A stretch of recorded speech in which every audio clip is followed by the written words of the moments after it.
Well, we are hearing plenty from Democrats and plenty from Republicans about voting in America and what prescriptives can strengthen our most sacred American practice. But we seem to be seeing the two sides talking past each other rather than with each other. Well, let's take a whack at fixing that this morning. I'm very happy to have two members of the Michigan congressional delegation with me.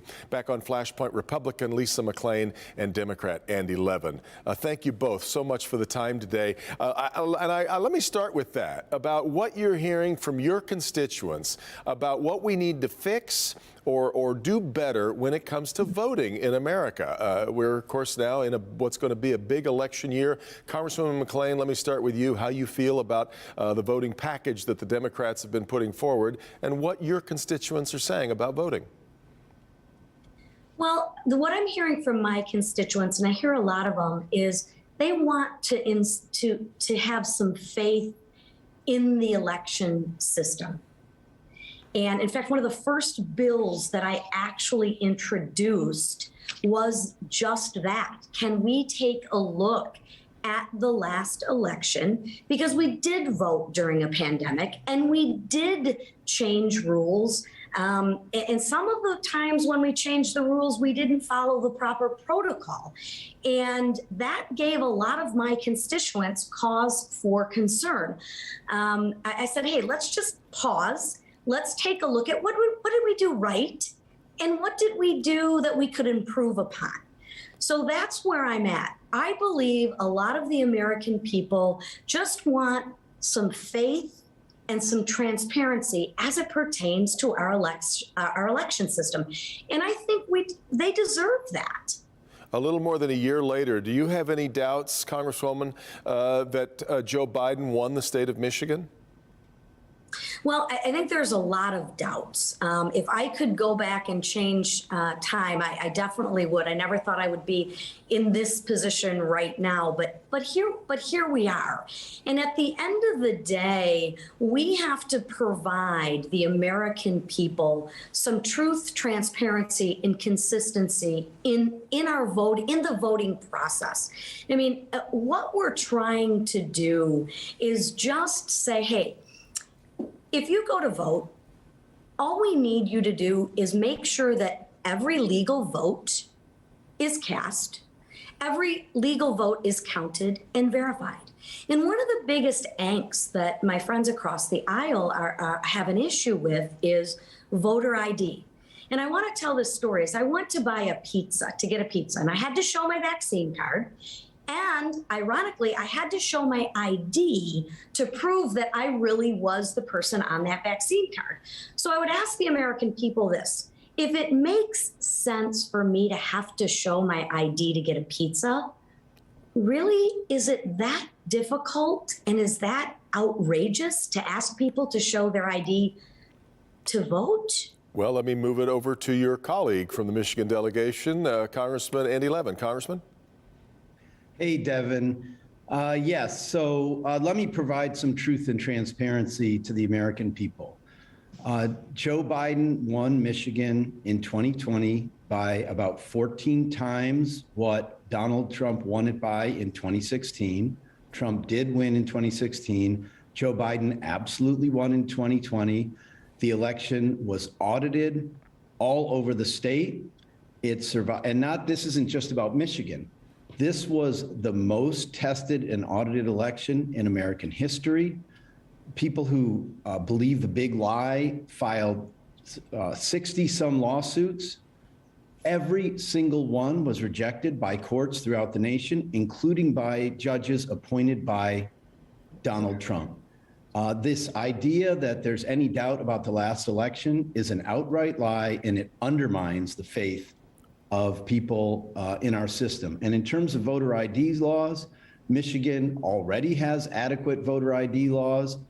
We already show ID when we go to vote, and there's no evidence whatsoever that voter impersonation is widespread or common or a problem, or even that it hardly exists at all. And we need to steadily work on the security of our elections without compromising citizens' right to participate. What's happening across this country is state legislatures are passing laws, including in Michigan, to make it harder to vote, to make it harder to get an absentee vote, to make it harder to use drop boxes, to purge people from voter rolls. They don't like the outcome of an election, so they want to tailor the electorate so that they can win an election. That's un-American, and it would be the end of our 232-year experiment with democracy. Congressman, this comes up a lot, though. Is it asking too much to ask someone to provide ID before they vote? We do. We already do. Well, we already do, Devin. We already colleague. do have voter ID laws in this state. So it's just a complete false flag. Go ahead, Congresswoman. Then let me educate my friend across the aisle. So currently, if I go in and I vote absentee and I forget my license, they make me sign an affidavit. That's right. There's no check and balance on that affidavit. So I could go in and say, hey, I'm Carolyn Schell, who happens to be my mom, and I forgot my ID. She's on the voter rolls, but I'm voting for her. What I'm suggesting and what the petition is suggesting is that you have to actually show an ID, just like you have to do to get a pizza, that you are who you are. And we're even going to give you 6 days to verify.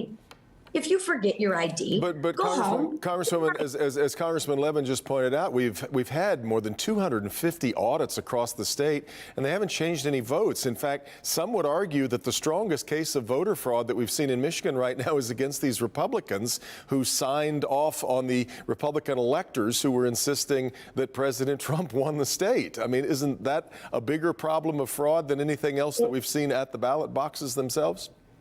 And again, that's why we need to have some faith, and the American people need to have some faith in the elections. So what the bills that we're trying to put forward now is, see, I believe if you have a right, and you have a right to vote, I believe you have a duty as well. And sometimes we only focus on the right, and we don't focus on the duty. Devin, everyone agrees. Everyone agrees. 94% of Americans, at the end of the day, 94% of Americans say it's easy to vote. Let me let the Congressman jump in real quick, because I've got something else I want to get to before I let you both go. Go ahead, Congressman. Yeah, Devin, this is just outrageous.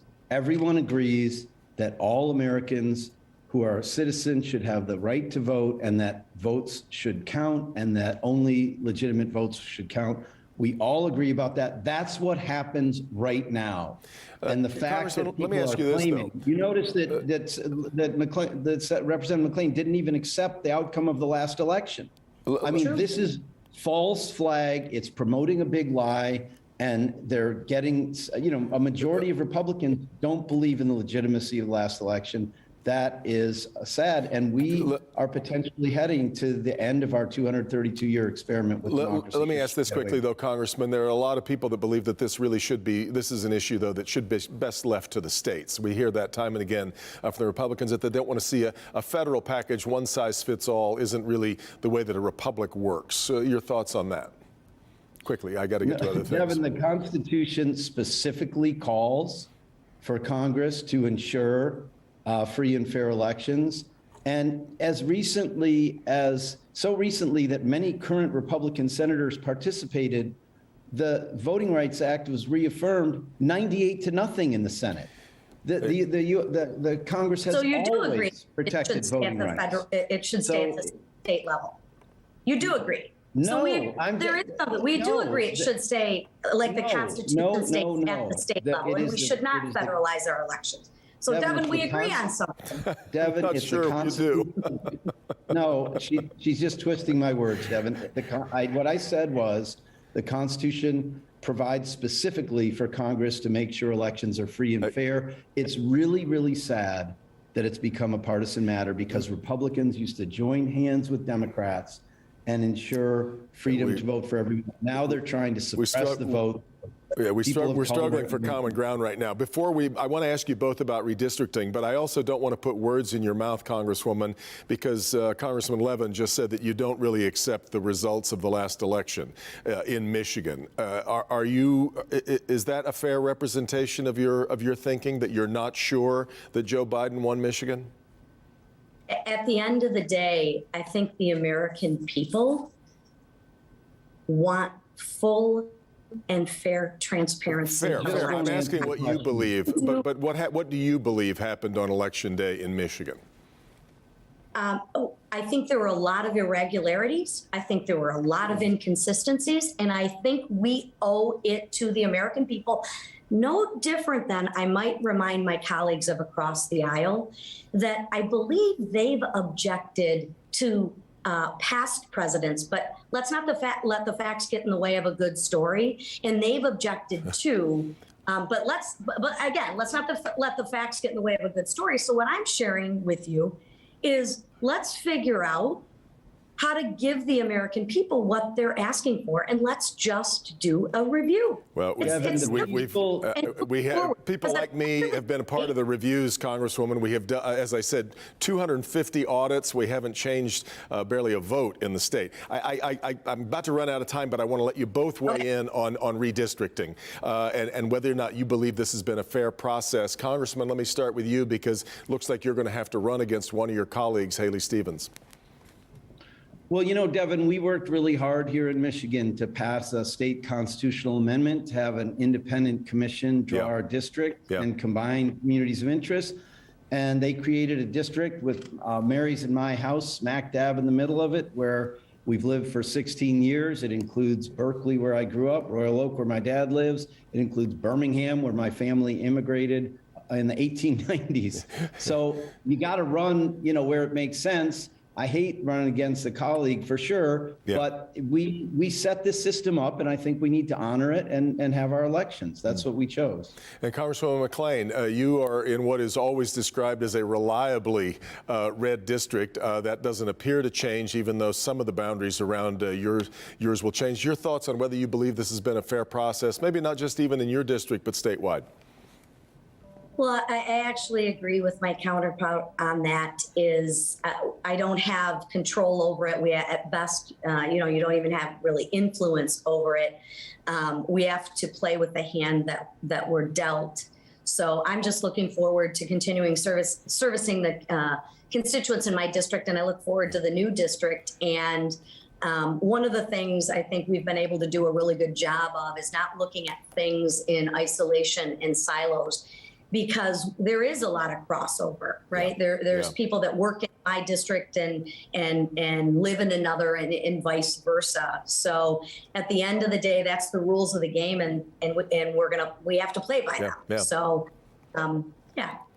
All right, friends. Devin, let me just say that quickly, if we both prevail, we'll still be neighbors. That's exactly right. So. That's right.